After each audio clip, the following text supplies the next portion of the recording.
शीला, जिसकी शादी एक मिडिल क्लास फैमिली में हुई थी। ससुराल में शीला अपनी सास कमला, ससुर जीवन और पति रजत के साथ रहती थी। शीला को हमेशा से ही बच्चे बड़े अच्छे लगते थे, जिस कारण उसने शादी के बाद बिना कुछ सोचे समझे एक के बाद एक 3 बच्चों को जन्म दिया। अब शीला का 9वां महीना पूरा हो गया था और वो हॉस्पिटल में थी। क्या ज़रूरत थी चौथा बच्चा पैदा करने की? घर के इतने खर्चे हैं, ऊपर से अब हॉस्पिटल का इतना सारा बिल। अरे रजत अकेले ये सब कैसे मैनेज करेगा? भगवान, चिंता ना करो, घर में नन्हा मेहमान आने वाला है, खुशियाँ मनाओ। हाँ माँ, अब चिंतित ना हो, सब हो जाएगा। कांग्रेचुलेशंस मिस्टर रजत, आपको बेटा हुआ है। That's great. फिर कुछ देर बाद सभी हॉस्पिटल के कमरे में जाकर शीला और बच्चे से मिलते हैं और कुछ ही दिनों में उन्हें हॉस्पिटल से डिस्चार्ज मिल जाता है। वहीं अगली सुबह, दूध वाले भैया 4 लीटर दूध देना। 4 लीटर दूध क्यों बहू?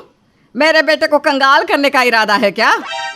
नहीं माँ जी, घर में 4 बच्चे हैं, ऊपर से घर में 2 टाइम चाय बनती है। आपको दवाई के साथ दूध देना होता है, इनको रात में दूध लगता है, तो 4 लीटर दूध तो लगेगा ही ना। वैसे देखा जाए तो वो भी कम ही है। फिर शीला दूध लेकर वहाँ से चली जाती है और वो किचन में काम कर रही थी कि उसकी बड़ी बेटी जो 5 साल की थी वहाँ आती है। माँ, मेरा स्कूल बैग लेना है, वो खराब हो गया है। हाँ बेटा, बस पापा की सैलरी आ जाने दे, फिर ले देती हूँ तुझे। ओके मम्मा। बहू, हमारी चाय कहाँ है? जी पापा जी, अभी लाई। लीजिए पापा जी। शीला अभी ससुर को चाय दे ही रही थी कि तभी उसे कमरे से कुछ गिरने की आवाज़ आती है और उसके बच्चे की रोने की आवाज़, जिससे शीला घबराकर कमरे में भागती है और देखती है कि फर्श पर फूलदान टूटी हुई बिखरी पड़ी है। पास ही उसका 3 साल का बच्चा बैठा रो रहा था। ये कैसे हो गया? माँ ये टूट गया। तभी शीला बच्चे को गोद में उठा लेती है। एक और नुकसान। खैर, भगवान का लाख लाख शुक्र है कि मेरे बच्चे को कुछ नहीं हुआ। चलो बेटा, तुम दूध पीकर सो जाओ, मम्मा बाकी का काम कर लेती हैं। हाँ। फिर शीला कमरे की साफ सफाई करके घर के बाकी कामों में लग जाती है। तभी उसकी 2 साल की बच्ची रोने लगती है। अरे अरे अरे गुड़िया रानी, रो मत बेटा, रो मत, भूख लगी है? बेबी को मैं अभी दूध ला के देती हूँ। तभी शीला को रसोई में कुछ गिरने की आवाज़ आती है और वो जैसे ही वहाँ जाके देखती है तो रसोई में सारा दूध गिरा पड़ा था। ये बिल्ली ना, हाय मैया, अब दूसरा दूध लाना पड़ेगा। और वो फिर दूसरा दूध मंगाती है। वहीं शाम को, ए जी सुनिए ना, पाउडर वाला दूध ला दो ना। क्या हुआ? 4 लीटर दूध तो ले रही हो रोज़, पाउडर वाला क्यों चाहिए अब? 4 लीटर दूध कम पड़ जाता है अब।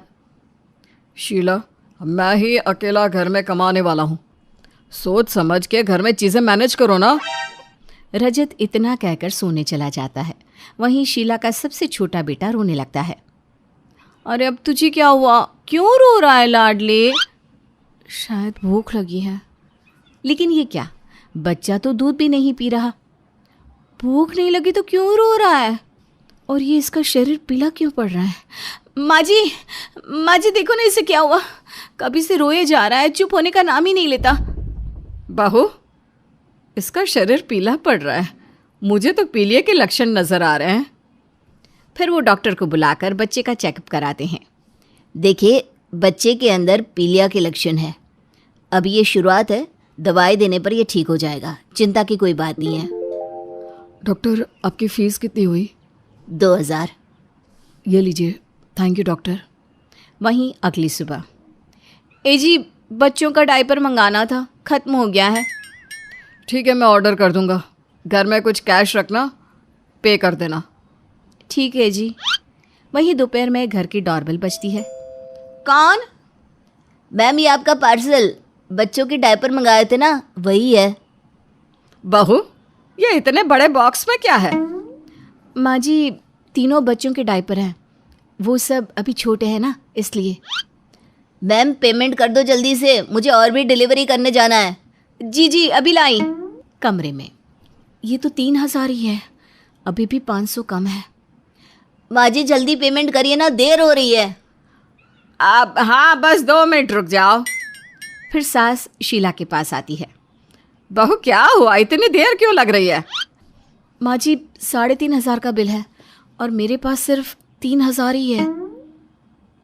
ऐन मौके पर गड़बड़ करती है, मेरे पास भी शायद ही होंगे। फिर कमला जी अपने कमरे में जाकर 500 रुपये ढूंढने लगती है और कमरे में यहाँ वहाँ रखे पैसे इकट्ठा करती है। ये ले छुट्टे पैसे, कुल 450 हैं। 50 तो निकलेंगे मेरे पास।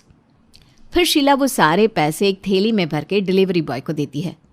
मैम 3,500 का बिल हुआ है, 35,000 का नहीं। ये 3,500 ही है। वो क्या है ना, बंधा पैसा नहीं था तो ये छुट्टे पैसे ही देने पड़े। लाइए दीजिए, जाने कैसे कस्टमर मिल जाते हैं।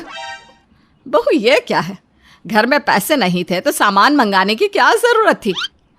माँ जी मुझे नहीं पता था कि इतना बिल होगा।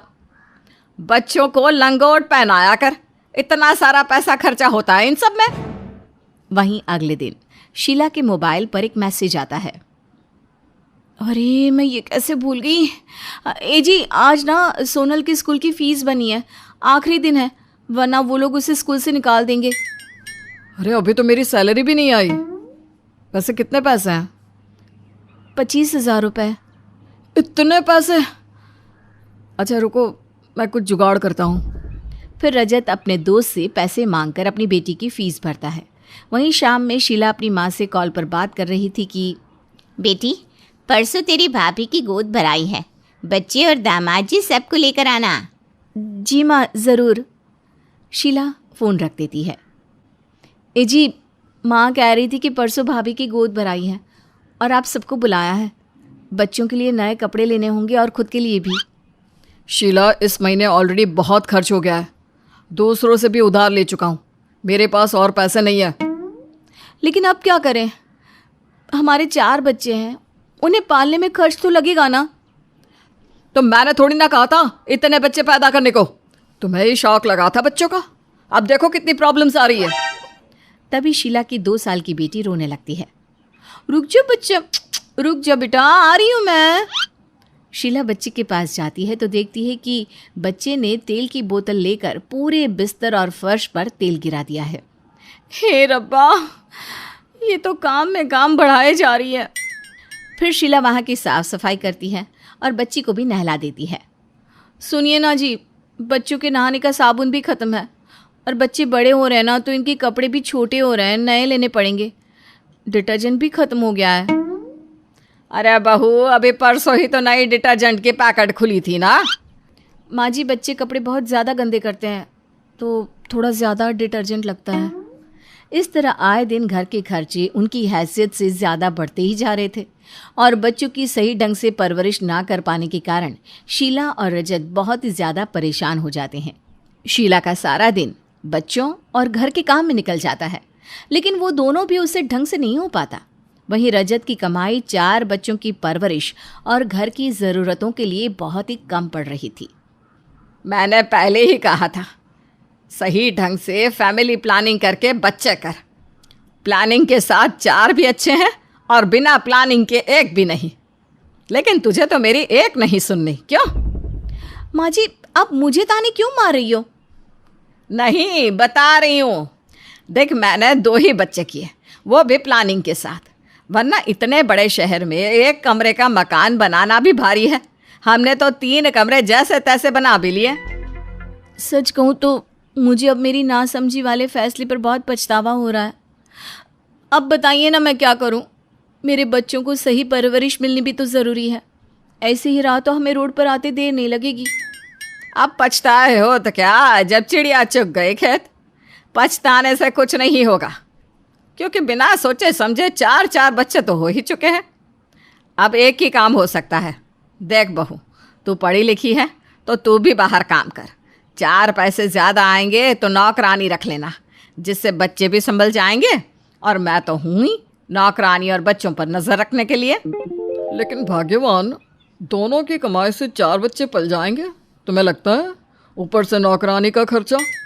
अरे आप भी ना, पूरी बात तो सुनिए। आपको याद है पहले मैं कैसे अचार पापड़ बनाती थी और आप डिलीवरी करने जाते थे? तब हमारे पास कुछ नहीं था और उसी के ज़रिए हमें इस शहर में रहने के लिए छत मिली थी, याद है ना? हाँ हाँ, सब याद है। इसका मतलब माँ आप फिर से अचार पापड़ बनाकर बेचेंगी? हाँ बेटे, इसमें हर्जी क्या है? और बस कुछ सालों की तो बात है। एक बार बच्चे संभल जाए तो खर्चे भी कम हो जाएंगे। और वैसे भी मैं अभी इतनी बूढ़ी नहीं हुई हूँ। माँ जी, आप तो हम सबसे ज्यादा जवान हैं। सभी हंसने लगते हैं। इस तरह कमला जी की सूझबूझ से घर संभल जाता है और सारा काम कमला जी के कहे अनुसार होने लगता है, जिससे घर में 4 पैसे ज्यादा आने लगते हैं और बहू के 4 बच्चों की परवरिश भी अच्छे से होने लगती है। शिवानी अपने पति संजय, बेटे और सास के साथ शांतिनगर नाम के शहर में रहती थी। शिवानी को ज्योतिष विद्या में बहुत रुचि थी। ज्योतिष विद्या से संबंधित हर किताबें भी पढ़ती और सारे कार्यक्रम भी देखती। आज कन्या राशि वालों का दिन बहुत बुरा जाएगा। ओहो हो, संजय की तो कन्या राशि है। क्या किया जाए? हाँ, उपाय क्या दिया है? 5 बादाम खाने हैं। ओहो हो, ठीक है, अभी संजय के लंच बॉक्स में पैक कर देती हूँ। शिवानी ज्योतिष विद्या को पढ़ पढ़कर उसमें इतना ज़्यादा घुस गई थी कि वो सिर्फ उसी की बातें करती रहती। एक दिन वो अपनी सहेली पायल की किटी पार्टी में जाती है। शिवानी, इनसे मिलो, ये है रेशमा, मेरे पड़ोस में रहती है। हेलो शिवानी, कैसी हो? मैं तो ठीक हूँ, आप कैसी हैं? रेशमा का फ़ोन बजता है। Excuse me Shivani. हाँ, hi, thank you so much. Reshma phone रख देती है। आज आपका बर्थडे है क्या? हाँ, आज मेरा जन्मदिन है। Happy birthday. आज बर्थडे, इसका मतलब ये है कि ये मेष राशि की हैं और मुझे तो मेष राशि वालों से खास दूरी बनाकर रखनी है। अच्छा रेशमा जी, मैं चलती हूँ, आपसे मिलके बहुत अच्छा लगा। हाँ, मुझे ज़रा कहीं और भी जाना है ना, इसलिए। शिवानी वहाँ से निकल जाती है। शिवानी का ये ज्योतिष विद्या में ज्ञान इतना बढ़ जाता है कि वो अब खुद को ही ज्योतिष मानने लगती है। देखो राहुल, किसी से भी दोस्ती करो ना तो पहले उसकी राशि पता कर लेना और मुझे बताना। मैं बताऊंगी कि तुम्हें वो दोस्त नुकसान पहुंचाएगा या लाभ। मम्मी, ये आप कौन से ज़माने की बातें कर रही हो? ऐसा कुछ नहीं होता, मुझे जिससे बात करनी होगी मैं करूँगा। शिवानी से उसके पति को भी यही शिकायत थी कि वो हमेशा सिर्फ ज्योतिष विद्या के बारे में ही बात करती थी। अरे तुम ये क्या बात करती हो? मेरी तो कुछ समझ में नहीं आ रहा। इतनी ठंड में मुझे ठंडे पानी से नहलाने की बात क्यों कर रही हो? देखिए, आप नहीं समझेंगे, ये ग्रहों की दिशा होती है। आपकी राशि के लोगों को ऑफिस में बड़ी ही कठिनाइयों का सामना करना पड़ सकता है। चलो ऑफिस तो छोड़ो, आपके निजी जीवन में भी मुसीबतें आने के आसार हैं। मुसीबत? कैसी मुसीबत? मैंने पढ़ा था कि आपकी राशि के शादीशुदा व्यक्तियों का बाहर कहीं अफेयर चल सकता है। अरे कुछ भी बोल रही हो शिवानी, मैं ऐसा क्यों करूँगा? मैं तो तुमसे बहुत प्यार करता हूँ। देखिए जी, वो सब कुछ मैं नहीं जानती, जो मैं कहती हूँ आपको वो करना पड़ेगा। हाँ, शिवानी संजय को बाथरूम में ले जाती है और उसके ऊपर ठंडा पानी डाल देती है। अरे बहुत ठंडा पानी है शिवानी, रुक जाओ प्लीज। नहीं, मैं आपकी जिंदगी में किसी और को नहीं आने दूंगी। एक मिनट बस।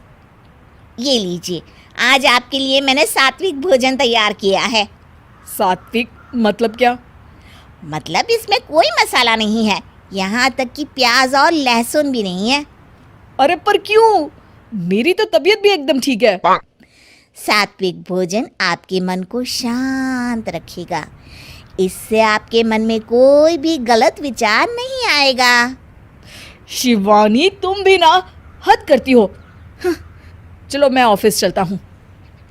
हाँ देखिए जी, रात को ठंडे पानी से भी नहाना है, याद रखिएगा। संजय चौंक जाता है और फिर मुंह बिगाड़कर ऑफिस के लिए चल देता है। रात को संजय ठंडे पानी से नहाता है और जब नहाकर निकलता है तो उसे छींकें आने लगती है। संजय शिवानी की हरकतों से बड़ा परेशान होता है। माँ, शिवानी का तो ज्योतिष बनना बड़ा भारी पड़ रहा है। क्यों, क्या हुआ, बहू ने कुछ कहा क्या? संजय अपनी माँ को बताता है कि कैसे शिवानी उसे ये सब उपाय करने को कह रही है क्योंकि उसे लगता है कि इस राशि के शादीशुदा व्यक्ति अपने पार्टनर को धोखा देंगे। समझ गई मैं, कोई नहीं, मैं बहू से बात करती हूँ। अगले दिन शिवानी की सास उसे अपने पास बुलाती है। क्या हुआ माँ जी? अरे बेटा ये देख, ये कुछ पुराने कागज़ है, इसे तेरे ससुर जी ने बड़ा संभाल कर रखा था, पर अब ना तुम ही संभाल लो इसे। हाँ, क्या कागज़ है माँ जी ये? पता नहीं मुझे, तू ही देख कर रख लेना। ठीक है माँ जी। शिवानी सारे कागज चेक करती होती है, तभी उसे संजय का बर्थ सर्टिफिकेट मिलता है। संजय का जन्मदिन 2 जनवरी को आता है, पर वो तो अपना जन्मदिन 2 सितंबर को मनाते हैं। शिवानी को कुछ भी समझ में नहीं आता। माँ जी, ये संजय का जन्मदिन 2 सितंबर को आता है, फिर इस बर्थ सर्टिफिकेट में 2 जनवरी क्यों डाला है? अरे बेटा, पुराने ज़माने में कौन इतना ध्यान रखता था। ये 2 सितंबर तो जब उसका स्कूल में दाखिला करवाया ना, तब लिखवाया था। हे भगवान, मतलब कि मैं अब तक सब गलत समझती रही। अरे बेटा, ये ज्योतिष विद्या में कुछ नहीं रखा, सब आपके विश्वास पर टिका है, बस उस पर भरोसा रखो। जी माँ जी, आप सही कह रही हैं। संजय ऑफिस से आता है और नहाने जा रहा होता है। शिवानी, ठंडा पानी तो निकालना, तुम्हारा उपाय करना है ना। देखिए, उस सब की अब कोई ज़रूरत नहीं है। मुझे समझ आ गया है कि ये ज्योतिष विद्या, ये सब ना दिमाग का फेर है, मानो तो सही, न मानो तो गलत। शिवानी अब ज्योतिष विद्या छोड़कर अपने पति और सास के साथ खुशी खुशी जीवन बिताती है। हैदराबाद में रहने वाली राधिका रोबोटिक साइंस की स्टूडेंट रही थी। उसका सपना था कि वो अपने पिता का लैब सेंटर ज्वाइन करके कुछ नए खोज करे, लेकिन राधिका की शादी चंदनपुरा में किशोर नाम के लड़के से हो जाती है और अब नौकरी छोड़ राधिका घर के कामकाज में लग जाती है। माँ जी, ये लीजिए आपकी दवाई, और आप ज़्यादा देर तक टीवी मत देखिएगा, डॉक्टर ने आपको मना किया है ना। अब आप आराम कीजिए। हे भगवान, कितनी अच्छी बहू मिली है मुझे। ठीक है बहू, मैं आराम कर लूँगी, लेकिन बहू, आज शाम को मेरी कुछ सहेलियाँ खाने पर आने वाली है। ठीक है माँ जी। कुछ अच्छा सा बनाना, ताकि सब उंगलियां चाटती रह जाए। शाम को सीमा की सभी सहेलियां रिंकी, शालिनी और कविता आ जाती हैं। राधिका बहुत अच्छे से सबका स्वागत करती है। अरे वाह सीमा, तेरी बहू तो बहुत सुंदर और बड़ी होशियार है। और हाँ, देखो तो खाना भी कितना स्वादिष्ट बनाया है। हाँ हाँ, एकदम परफेक्ट बहू मिली है मुझे, कोई चिंता नहीं होने देती। अरे सीमा, वही तो चिंता की बात है। क्या मतलब है तुम्हारा? अरे हमारा मतलब है कि इस तरह वो धीरे धीरे घर पर राज कर लेगी, ना ही तुम्हारे बीच कभी लड़ाई होगी। अरे पर मैं लड़ाई करूँ ही क्यों, इतनी अच्छी है वो। अरे बिना बहू पे हुक्म चलाए, उसे डराए बिना तो तुमको कभी सास होने का एहसास ही नहीं होगा। और अगर ऐसा ही चलता रहा तो वो धीरे धीरे तुम्हारे बेटे को भी कब्जे में कर लेगी। मेरी बहू हर वक्त मेरे नाम से कांपती रहती है, बिना मेरे हुक्म के वो कोई काम नहीं करती।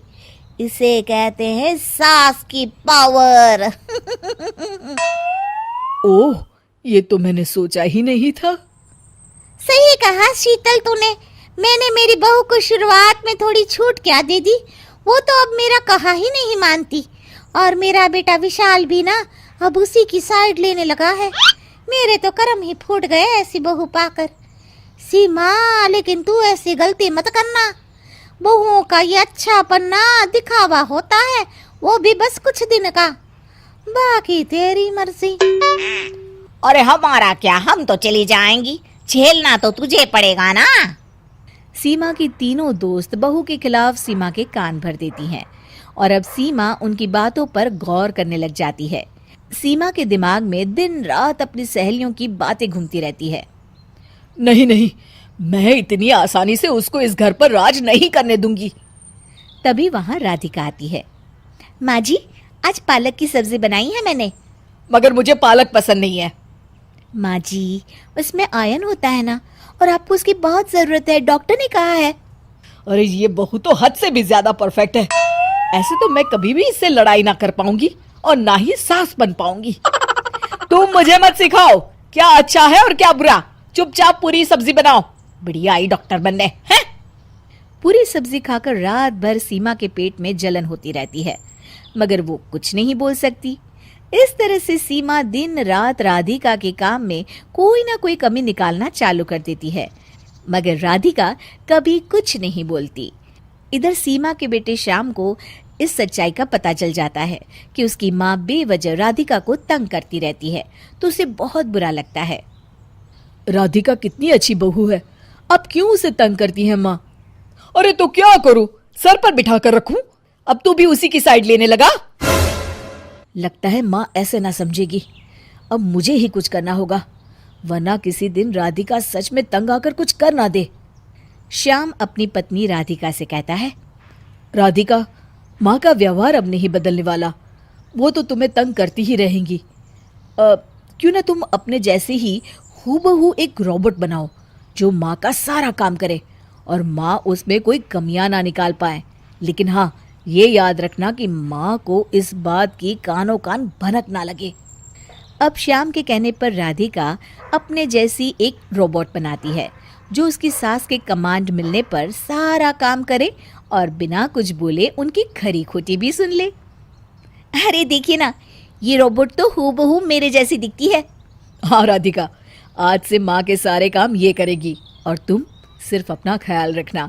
और हाँ, ध्यान रखना कि जब ये माँ के सामने हो तो तुम इस कमरे से बाहर मत निकलना। अब सुपर पावर वाली रोबोट बहू घर के सारे काम करने लगती है। अरे बहू, जरा मेरे पैर तो दबा दे। रोबोट राधिका पूरी रात सास के पांव दबाती है। अरे ये क्या, ये बहू तो कभी थकती ही नहीं, ऐसा कैसे हो सकता है? और अब सब कुछ घर में ठीक होने लगता है। सीमा अपना सारा गुस्सा राधिका की रोबोटिक रूप पर निकालने लगती है। एक दिन जब वो रात को सीमा के पैर दबा रही होती है तब, अरे क्या हर वक्त मेरे पैर ही दबाती रहेगी? मेरा सर दर्द हो रहा है। ठीक है माँ जी, सर दबा देती हूँ। सीमा फिर कमियां निकालने लगती है और चिल्लाती है। अरे बस भी कर, अब तुझसे तो एक काम ठीक से नहीं होता। हाय, मेरा तो गला भी दर्द होने लगा तुझ पर चिल्लाते चिल्लाते, लेकिन तुझे अकल नहीं आएगी। कमान एक्सेप्टेड। आप चिंता मत कीजिए माँ जी, मैं अभी आपका गला दबा देती हूँ और आप ठीक हो जाएंगी। ये बोलकर सुपर पावर वाली बहू सीमा का गला दबाने लगती है। तभी अचानक उसकी बैटरी में कुछ प्रॉब्लम हो जाती है और वो गला जोर जोर से दबाने लगती है। अरे क्या कर रही है तू? गला मत दबा मेरा। आपका गला दर्द हो रहा है ना माँ जी? अरे छोड़ मुझे, छोड़, मर जाऊंगी मैं। सीमा के चिल्लाने की आवाजें सुनकर राधिका यानी कि असली बहू अपने कमरे से भागी भागी आती है। हे भगवान, छोड़ो माँ जी को, क्या कर रही हो तुम? सीमा दोनों को एक साथ देखकर भौचक्की की रह जाती है। अरे ये कौन है? तब राधिका कहती है, बाद में बताऊंगी माँ जी, पहले इसको मना कीजिए, ये सिर्फ आपका ही कमांड सुनती है। अरे छोड़ मेरा गला। लगता है इसकी बैटरी में कुछ हुआ है, मुझे ही कुछ करना होगा। और राधिका झाड़ू लाके जोर से रोबोट वाली बहू पर मारती है। रोबोट नीचे गिर जाती है। तभी वहीं श्याम भी आ जाता है। अरे ये सब क्या हुआ? हाय, पहले मुझे ये बताओ कि ये सब क्या है। आज तो मैं मर ही जाती। माँ, ये सब आप ही की वजह से हुआ है। आपने राधिका को तंग करने में कोई कसर नहीं छोड़ी थी, मजबूरन उसे ये रोबोटिक राधिका बनना पड़ा। अरे मगर क्यों? क्योंकि वो भी एक इंसान है माँ, आपका सब कहा मानती थी। सब कुछ करने के बाद भी आप उसे दिन भर सुनाती रहती थी। गैरों की बातों में आकर आपने राधिका की अच्छाई में भी बुराई निकालनी शुरू कर दी, तो क्या करती ये बेचारी? ओह, मुझे माफ कर दो बेटा। राधिका, तुम भी मुझे माफ कर दो। आज के बाद मैं कभी तुम्हें तंग नहीं करूंगी। माँ जी, मैं भी भरोसा दिलाती हूँ कि आपको शिकायत का कोई मौका नहीं दूंगी। मेरी प्यारी बहू। चाइना से आई सांगसू को तो भारतीय सास ने हेल्दी खाने की आदत डाल दी। हरी सब्जी के पकोड़े और सोयाबीन से बनी छिपकली अब सांगसू के सबसे पसंदीदा खाना बन गए थे। लेकिन एक दिन घर के दरवाजे की घंटी बजती है। सांगसू दरवाज़ा खोलने जाती है और काफ़ी देर तक अंदर नहीं आती है। अरे सांगसू, क्या हो गया? कौन आ गया जो तू वहीं फंस गई? तभी सांगसू की तरह सेम टू सेम एक लड़की उसके साथ घर के अंदर आती है।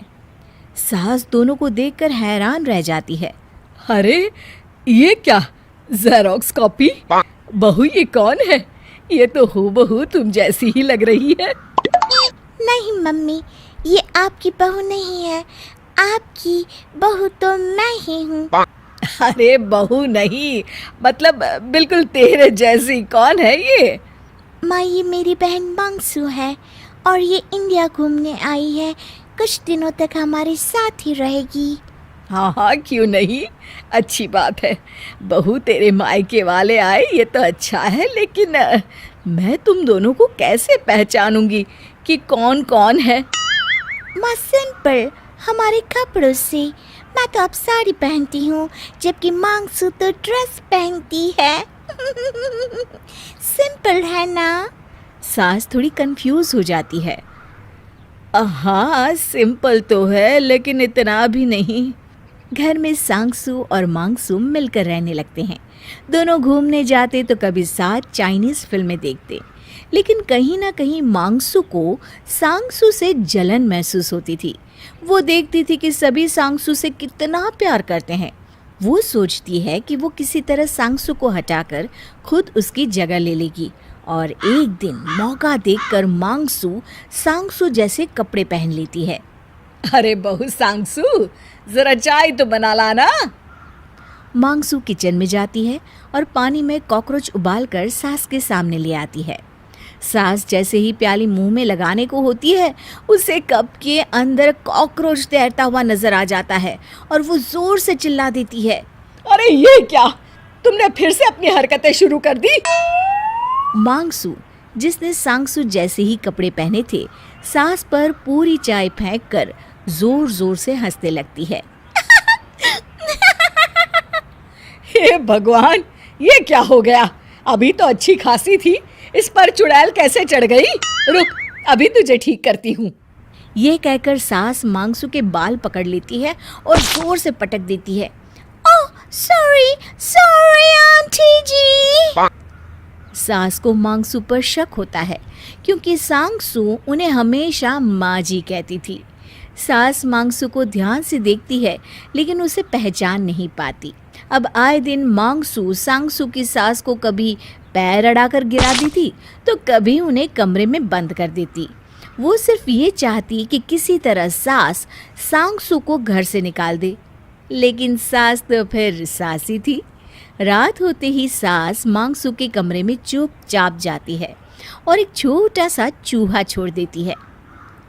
Oh how tasty and fresh, मैं खाऊंगी इसे। ये बोलकर वो घुटने के बल बैठ चूहे का पीछा करती है, लेकिन उस चूहे का रिमोट कंट्रोल सास के हाथ में होता है। वो धीरे धीरे कर मांगसू को अपने कमरे तक ले आती है, और जैसे ही मांगसू सास के कमरे में घुसती है, सास उसके ऊपर चादर डाल देती है और जोर जोर से डंडे मारने लगती है। चोर चोर, अरे मेरे कमरे में चोर आ गया, बचाओ, कोई बचाओ। ये सुनकर सांगसू और उसका पति भी वहां आ जाते हैं और चादर में लिपटी मांगसू को मारने लगते हैं। बहुत देर के बाद सांगसू का पति यानी कि बेटा बोलता है, अरे रुको माँ, अब इसे समझ में आ गया होगा कि ये चोर गलत घर में घुसा था। मैं अभी पुलिस को बुलाता हूँ। हाँ हाँ बेटा, इसे ये भी समझ में आ गया होगा कि गलत औरत से पंगा ले रहा था, और अब तो ये जाएगा वहाँ जहाँ उसकी असली जगह है। इतना कहकर सास मांगसू के ऊपर से चादर हटा देती है। सामने मांगसू को देखकर सारे हैरान हो जाते हैं। सास भी हैरानी का नाटक करती है। अरे ओ बेटा मांगसू, तुम आधी रात को मेरे कमरे में क्या कर रही थी? मैं कुछ नहीं बताऊंगी, मुझे घर जाना है। I want to go China. I am sorry aunty ji. ये बोलकर मांगसू वहाँ से भाग जाती है और सास फिर खुद पर नाज करती है। वैसे तो राधा ससुराल में सबसे बड़ी थी, पर एक एक कर उसकी 2 देवरानियां और आती जाती है और वो बन जाती है सबसे बड़ी बहू। अरे राधा, तू तो सबसे बड़ी बहू है घर की। अगर तू ही सर पर पल्ला नहीं रखेगी तो बाकी की 2 भी यही करेंगी ना। अब जी माँ जी, मैं आगे से ख्याल रखूंगी। राधा अब सर पर पल्ला कर घर का सारा काम किया करती थी। एक दिन फिर सासू से कहती है, राधा, कल पूरा परिवार कुलदेवी के मंदिर पूजा करने के लिए जाएगा। तू बड़ी बहू है, अच्छे से सारे पकवान खुद बनाकर समय से तैयार हो जाना। पूजा पर भी तुझे ही बैठना है, तो कल जरा जल्दी उठ जाना। अगले दिन अंधेरे में उठ राधा पूरा काम कर समय पर तैयार होकर खड़ी हो जाती है। तभी वहाँ सास आ जाती है। अरे राधा, बाकी के सारे लोग कहाँ हैं? अब पता नहीं माँ जी, मैं तो सारे काम निपटा कर तैयार हो गई हूँ। तभी वहाँ राधा का पति आ जाता है। माँ, राधा आज 4 बजे से उठी है, चलो जल्दी से पूजा करके आते हैं, फिर वो थोड़ा आराम कर लेगी। अरे वाह, जोरू का गुलाम। अरे ये दिख रहा है कि 4 बजे से उठी है, ये नहीं दिख रहा कि अकेली खड़ी है। 2 बहुएं और है, उन्हें कौन तैयार करवाएगा? बड़ी बहू है, घर की कोई जिम्मेदारी का एहसास ही नहीं है। तभी वहाँ बीच वाली बहू आ जाती है। अरे बेटा, तो तैयार नहीं हुई? कुलदेवी के मंदिर जाना है ना? अरे माँ जी, बताया था राधा भाभी ने कल, लेकिन मेरे सर में ना दर्द है। रात फिल्म देखकर थक गए थे। एक काम करिए, आप लोग चले जाएं, मैं नहीं आ पाऊंगी। और हाँ राधा भाभी, किचन में कुछ खाने को तो है ना? ये बोलकर वो वहाँ से चली जाती है। उसके जाते ही सास का पारा 7वें आसमान में चला जाता है। देखा देखा, अरे कौवे की तरह काव काव करके चली गई, और इसकी जिम्मेदार है ये। फिर वो राधा की तरफ देखकर कहती है, ये राधा खुद तो कोई संस्कार लेकर नहीं आई, मेरे घर को नरक बना रखा है, नरक। ये सुनकर राधा के पति को गुस्सा आ जाता है। माँ, मैं आपकी पूरी इज्जत करता हूँ, लेकिन मैं राधा का भी सम्मान करता हूँ। क्या सारा दिन बड़ी बड़ी करती रहती हैं? आपकी बड़ी बहू अपने घर की सबसे छोटी बेटी थी, ये याद है ना आपको? क्या थी वो मैं नहीं जानती, लेकिन क्या है ये इसे मैं भूलने नहीं दूंगी। ये कहकर सास वहाँ से चली जाती है। राधा बैठकर रोने लगती है कि तभी सबसे छोटी बहू वहाँ आ जाती है। छोटी बहू, जो अपने घर में सबसे बड़ी थी, वो उसे कहती है, दीदी, आप क्यों रो रही हैं? आपने तो हमेशा माँ जी की बात मानी है, हमें बड़ी माँ जैसा प्यार दिया है, लेकिन अब जब बात आपकी सम्मान की है तो हम लोग आपको यूँ रोने नहीं देंगे, कुछ ना कुछ तो करना ही पड़ेगा। ये बोलकर वो राधा के पति को कुछ कहती है और वहाँ से चली जाती है। अगले दिन सास, अरे राधा, क्या हो गया? 10 बज गए हैं, कहाँ मर गई? कोई मुझे खाने को देगा? तभी वहाँ मजली बहू भी आ जाती है। ओहो, मुझे भी तो बहुत भूख लगी है, कुछ खाने को आज बना नहीं। राधा थोड़ी देर वहाँ नहीं आती है तो सास उसके कमरे में जाती है जहाँ राधा होती नहीं। अरे मोहन, राधा कहाँ है? आज सुबह से उसका चेहरा नहीं देखा। सो रही है क्या? अरे वो सोती ही रहेगी तो बाकी की 2 भी सोती रहेंगी, फिर तो लो चल पड़ा घर। माँ, घर का बड़ा होने के नाते मैं अपना फर्ज अच्छे से पूरा कर रहा हूँ। राधा भी बड़ी बहू की पूरी जिम्मेदारियाँ उठा रही थी, लेकिन वो अब आपके ताने को लेकर काफ़ी परेशान होकर कहीं चली गई है। अरे जाए मर्जी, जहाँ जाना हो। मेरे पास 2 और बहुएं हैं, किसी बात की कमी नहीं है मुझे। मैंने तो बस संस्कार देने की कोशिश की थी। अरे मजली बहू, जरा खाना खिला, जल्दी से भूख लगी है। माँ जी, मुझे तो खाना बनाना ही नहीं आता। आपने हमेशा राधा भाभी से काम कराया, मैं नहीं बना सकती खाना। अरे तू तो राधा के भरोसे ही इस घर में टिकी है। अरे कुछ तो बनाना आता होगा ना। ना अम्मा जी ना, कुछ नहीं। घर में मैं ना सबसे छोटी थी, तो माँ ने कभी काम कराया ही नहीं। अरे छोटी तो राधा भी थी, लेकिन मजाल है कि उसे कोई काम ना आता हो। मैंने तो उसे कुछ नहीं सिखाया, फिर भी पूरा घर कायदे से संभाला था उसने। तभी वहाँ छोटी बहू आ जाती है। माँ जी, अब राधा दीदी की तारीफ करके क्या फ़ायदा। जब तक वो थी आप उन्हें खरी खोटी सुनाती, सब आराम करते और वो सारा दिन काम करती, और वो भी अकेले, क्योंकि वो बड़ी बहू है। अरे बहू बड़ी हो या छोटी हो, इंसान तो इंसान ही होता है ना माँ जी। उसे भी प्रशंसा सुनने का मन करता है। और ससुराल में अगर वो पति की माँ का सुनकर सारा काम करती भी है तो सिर्फ इसलिए क्योंकि वो उसे माँ का दर्जा देती है। माँ की तरह आपने हमेशा उन्हें डांटा, लेकिन क्या कभी माँ की तरह प्यार भी किया? तू सही कह रही है छोटी, लेकिन अब क्या करे। तभी वहाँ राधा आ जाती है। अरे माँ जी, मुझे ना आज सुबह ही कुलदेवी के मंदिर जाना पड़ गया, माफ़ करिए, मैं बताना भूल गई। पिताजी के लिए पूजा थी ना आज। अरे बेटा राधा, यहाँ बेटा, मैं तुझसे माफ़ी मांगना चाहती हूँ। बड़ी बड़ी बोलकर मैंने तुझे तो बड़ा कर दिया, लेकिन पूरा घर तेरे सामने छोटा पड़ गया। मुझे माफ़ कर दे बेटा। और हाँ, आज से घर का सारा काम सब मिलकर करेंगे। मैं क्या करूँ ये मुझे बता देना। हाँ बेटा।